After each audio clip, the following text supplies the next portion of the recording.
হয় chief adviser doctor Mohammad Yunus রাষ্ট্রীয় সফর ব্রিটেন আইডা আগামী সপ্তাহ এবং তার সফরের বিরুদ্ধে যুক্তরাজ্য আওয়ামী লীগের বিভিন্ন শাখা উপশাখায় তারা প্রতিবাদ সভার প্রস্তুতি নিল। তার মধ্যে অন্যতম একটা বক্তব্য হইল ডক্টর মোহাম্মদ ইউনূসরে তারা যেখানো পাইব জুতা পেটা করব এবং প্রতিহত করব। এবং এই বক্তব্যটা মোটেও কোনো সাধারণ নেতার কাছ থেকে আইছে না, স্বয়ং যুক্তরাজ্য আওয়ামী লীগের সেক্রেটারির কাছ থেকে আইছে।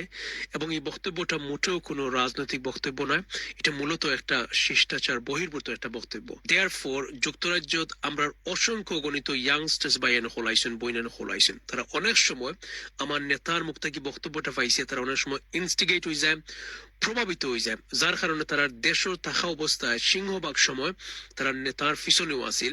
এই যে রাজনৈতিক বক্তব্যের কারণে তারা যে প্রভাবিত হয়, অনেক সময় তারা ব্রিটেন আওয়ার পরেও তারা এটা কন্টিনিউ করতে চায়। তার ভিতরে একটা ভাব থাকে যে আমার নেতা আসেন, পুলিশে খুনতা করলে তাই আমার সহায়তা করবা। এই জিনিসগুলো মোটেও নাই।